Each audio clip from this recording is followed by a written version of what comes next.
할렐루야. 오늘도 말씀을 깨닫는 지혜와 응답받는 기도의 은총이 우리에게 넘치게 될 줄로 믿습니다.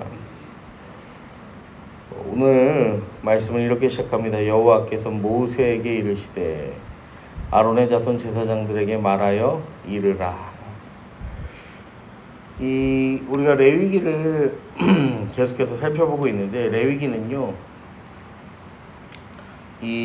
계속해서 문단이나 장이 바뀔 때 반복되는 표현이 있는데, 20장 1절에 보면은 여호와께서 모세에게 말씀하여 이르시되, 그 다음에 레위기 19장으로 넘어가도 여호와께서 모세에게 말씀하여 이르시되, 또 18장으로 내려가도요 여호와께서 모세에게 말씀하여 이르시되, 그리고 22장 레위기 22장 보셔도 여호와께서 모세에게 말씀하여 이르시되, 23장도 여호와께서 모세에게 말씀하여 이르시되,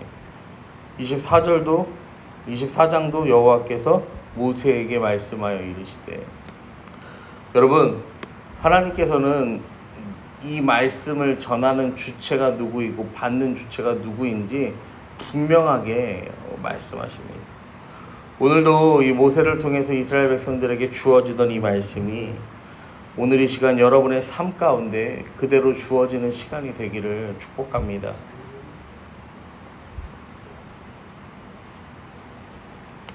1절 상반절을 보시면 여호와께서 모세에게 이르시되 아론의 자손 제사장들에게 말하여 이르라 라고 이야기하는데, 세 번역에서는요 이렇게 해요. 주님께서 모세에게 말씀하셨다. 아론의 혈통을 이어받은 제사장들에게 알려라. 너는 그들에게 다음과 같이 일러라.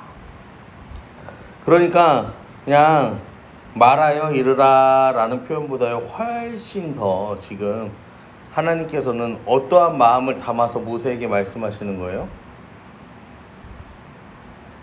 훨씬 더 생각을 하는 거예요. 아껴주고. 그래서 그 제사장들에게 알려주라는 거예요. 그래서 이렇게 행하여라 라고 꼭 전달을 하라는 거죠. 그 전달의 명령이 무엇이냐면은, 백성 중에서 죽은 자를 만짐으로 말미암아서 스스로를 더럽히지 말아라 라는 거예요. 스스로를 더럽히지 말아라. 여러분, 죽은 자를 만져서 더럽혀졌다라는 것보다는요, 우리는 어디에 집중해야 되냐면은 스스로를 더럽히지 말라는 거. 여러분, 이 사람이요 죽었는지 안 죽었는지 우리가 알 수 있어요, 없어요? 사람이 죽었어. 그럼 죽었는지 죽지 않았는지 알 수 있어요, 없어요? 보통은 알 수가 있죠. 그리고 또 우리가 여기서 주의할 것은, 이스라엘 백성들이 부지불식간에 죄를 지었을 때는 어떻게 합니까? 하나님 앞에 속건제를 드리면 되는데, 그 부지불식간에 지은 죄는 또 어때요? 이 죄의 사함이 좀 더 쉽다고 표현하면 그렇지만 그 절차가 조금 더 간단합니다. 그러니까요, 스스로를 더럽힌다라는 것은 이 죄로부터 오염될 수 있는 상황에서 철저하게 스스로를 뭐하라는 거예요? 분리시켜라 라는 의미가 담겨 있는 거예요. 제가 저는 이제 기억이 거의 없다시피 하지만 어렸을 때 다니던 교회가 유성감리교회잖아요. 유성감리교회. 원래 어렸을 때 이제 살던 동네에서 조금 이제 더 가야 하는 곳이긴 한데, 제가 왜 그런 말씀 드리냐면은, 유성감리교회는 거기에 오래 있었잖아요. 그 동네에 오래 있었단 말이에요. 그런데 오래 있는 가운데 그 주변이 다 발달을 해요. 그래서 예전에 한번 제가 그 동네에 가서 어떻게 밥을 먹을 일이 있어서 갔는데, 그 주변은요 거기가 이제 리베라 호텔 건너편이잖아요. 그러니까 그 주변은 다 유흥가, 술집 이런 것들로 가득 채워져 있어. 하지만 그 가운데에서도 이 교회는 홀로 그 자리를 지키면서요 계속해서 있어. 제가 이 스스로를 더럽히지 말아라 라는 표현을 묵상하면서 그 생각이 들더라고요. 정말 이 교회는, 성도는 세상의 한가운데 살면서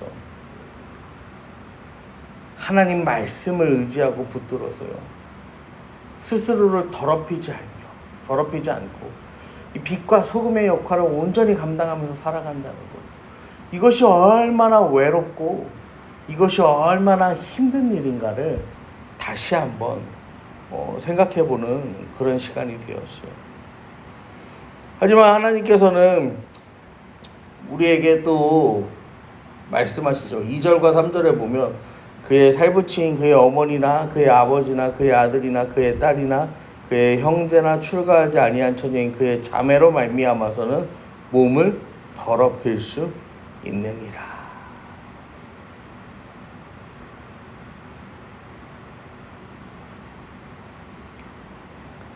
여기서 이제 자매라고 하니까 조금 오해하실 수 있는데, 사실 히브리적 표현에서는 그 누이나 동생도 다 뭐라고 하냐면은 이 자매라는 표현을 써도 그렇게 제한적으로 사용이 돼요. 그러니까 여러분들이 이제 그 제사장의 이 가족에 대해서는 이런 그 부정의 문제, 이 죽은 자를 만짐으로 말미암아 스스로가 더럽혀지는 그 문제에 대해서 자유하다라는 것을 하나님께서 말씀하시죠. 또 제사장은 그 백성의 어른인즉 자신을 더럽혀 속되게 하지 말아라. 무엇을 속되게 하지 말냐면 머리털을 깎아서 대머리 같게 하지 말고, 자기 수염의 양쪽을 깎지 말고, 살을 베지 말고, 그들의 하나님께 대하여 거룩하고 그들의 하나님의 이름을 욕되게 하지 말고, 그들의 여호와께 화제 곧 그들의 하나님의 음식을 드리는 자인즉 거룩하게 되어라. 제사장의 이제 외적인 모습에 대해서 말씀하시고, 그다음에 7절부터 보시면은 그들은 부정한 창녀나 이혼당한 여인을 취하지 말고 여호와 하나님께 거룩하라. 어떤 제사장의 딸이든지 행음하여 자신을 속되게 하면 그 아버지를 속되게 하미니 그를 불사를지어다. 이 어떤 성적인 정결함에 대해서도 지금 하나님께서는 말씀하세요. 그리고 이 제사장과 달리 또 대제사장이 지켜야 할 성결의 규례에 대해서 말씀하시는데, 어떻게 하냐면은 부모로 말미암아서도 더러워지게 하지 말며, 제사장과 대제사장의 차이가 여기서 나오는 거죠. 그 다음에 하나님의 성소를 속되게 하지도 마라. 그리고 13절부터 보시면은 처녀를 데려다가 아내를 삼을지니 과부나 이혼당한 여자나 창녀짓을 하는 더러운 여인을 취하지 말아라. 하나님께서 말씀하세요. 그러면서 15절이 어떻게 끝나냐면 나는 그를 거룩하게 하는 여호와입니다. 그러니까 하나님께서 원하시는 조건이 뭐냐면요, 나는 그를 거룩하게 하는 여호와. 내가 너를 거룩하다라고 하였으니까 너도 어떻게 살아가라는 거예요?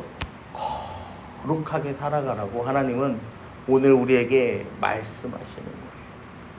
여러분, 사실 이 삶에 있어서 거룩의 문제는 굉장히 큰 문제가 됩니다. 왜냐면은 쉽지 않아요. 여러분, 거룩하게 사는 게 쉬워요, 어려워요? 어렵죠. 굉장히 어렵습니다. 말씀대로 사는 게 쉬울까요, 어려울까요? 어려워. 어떤 이 마트에서 일하는 어떤 분이 이 텔레비에 많이 나오는 이제 유명한 목사님을 계산대에서 만난 거야. 근데 깜짝 놀랐대. 깜짝 놀랐다는 거야. 왜 깜짝 놀라냐면은 내가 알던 모습과 너무 많이 다르다라는 거야. 이 자기가 여태까지 만나본 이 지인상 이 손님들 중에 이 순위권에 들어갈 정도로 그냥 왜 저렇게 말을 공격적으로 하지? 그런 생각이 들었다라는 거예요. 여러분, 이게 비단 뭐 어떤 특정한 누군가만의 일이 아니죠. 이거는 이 시대를 살아가는 우리의 모두의 이 문제죠.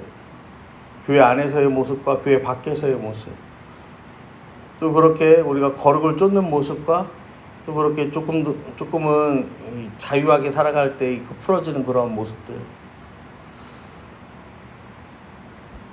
우리는 인간이다 보니까요, 연약해. 그래서 기준이요, 모호하게 왔다 갔다 할 수 있어요. 근데 하나님은 우리에게 이렇게 말씀하세요. 나는 그를 거룩하게 하는 여호와다. 결국에는 하나님께서 우리를 거룩해 하시기 때문에 우리도 거룩해야 한다. 그 말이 이제 바꿔서 말하면 우리가 계속해서 하나님을 의지하고 하나님을 붙들고 하나님을 따르는 삶을 살아야지 뭐 한다는 거예요?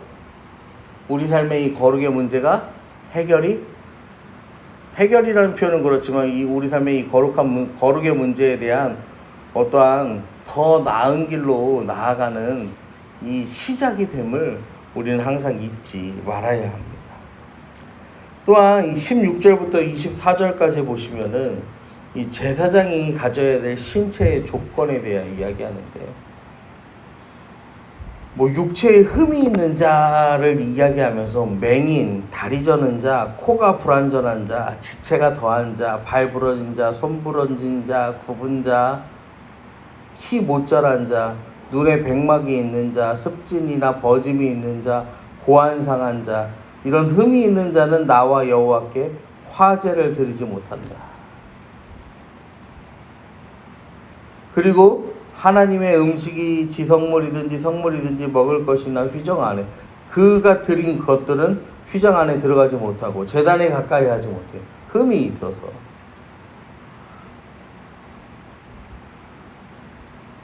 여기까지만 보면은 하나님 이 장애가 있는 사람들을 차별하시는 겁니까? 왜 그들을 흠이 있다고 하죠? 그들이 드린 것에 대해서도 흠이 있다고 하시죠. 하나님 말씀하시는데 좀 그렇게 생각할 수 있어요. 그런데 하나님은요, 그런 분이 아니죠. 오히려 장애가 있는 사람들을 더욱더 배려해야 되고 보살펴야 함을 성경을 통해서 계속해서 말씀하세요. 이렇게 말씀하신 이유는 그런 거죠. 아론의 자손이다라고 해서요, 무조건 대제사장의 반열에 오를 수 있다는 게 아니에요. 아론의 자손으로 태어나지만 그 가운데에도 여기 하나님 말씀하신 것 같은 어떠한 이 장애가 있는 사람이 태어날 수도 있어요. 그러면 그 사람은 이 대제사장으로서의 직분을 감당하기가 어려워. 그러니까 다시 말하면은 여러분, 거룩의 문제는요, 혈통에서 오는 것도 아니고 우리가 자연스럽게 내가 나는 이렇게 사는 거를 배웠어, 그래서 이렇게 살아, 그러면서요 자연스럽게 뭐 삶에서 녹아나는 것도 아니고, 그것을 뛰어넘는 온전함과 성결함이요, 하나님과의 그 관계 앞에서요 항상 어때야 된다는 거예요? 새롭게 정립되어야 한다라는 사실을 우리에게 말씀하시는 거예요. 그러면서 마지막 24절에서요 모세가 아론과 그 아들들과 온 이스라엘 자손에게 말하였다라고 그렇게 말씀을 마무리하게 됩니다.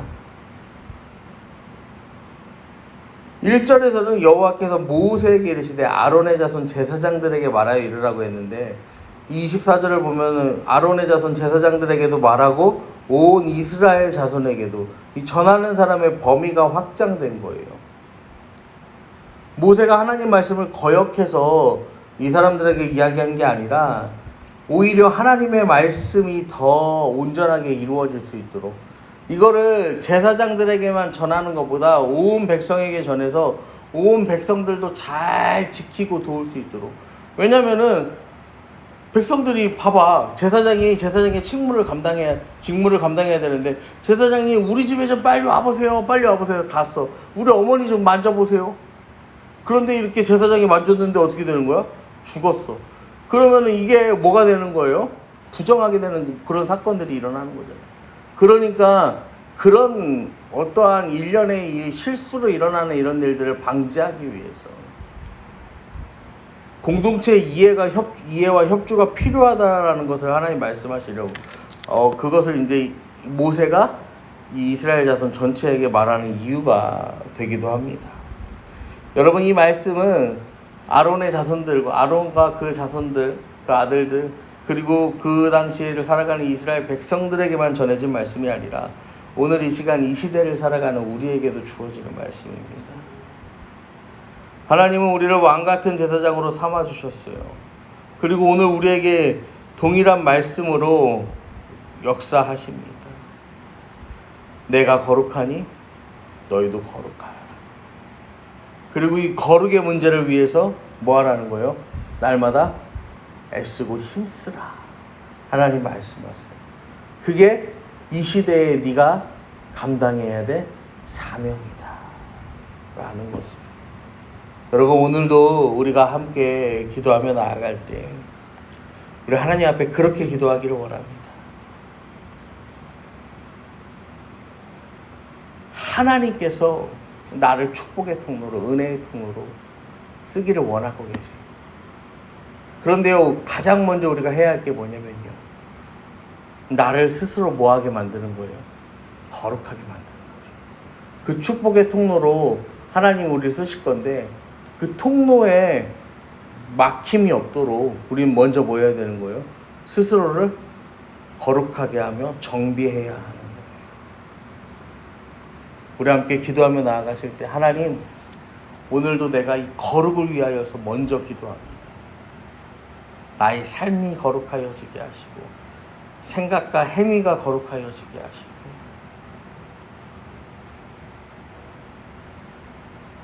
이를 통하여서 내가 축복의 통로, 은혜의 통로가 되어서 하나님의 은혜가, 하나님의 축복이 나와 우리 가정 가운데, 우리 주변의 이웃 가운데 막힘없이, 지체 없이 흘러갈 수 있는 은혜를 허락하여 주시옵소서. 그렇게 기도하며 나아가는 저와 여러분 되기를 이 시간 간절히 축원합니다.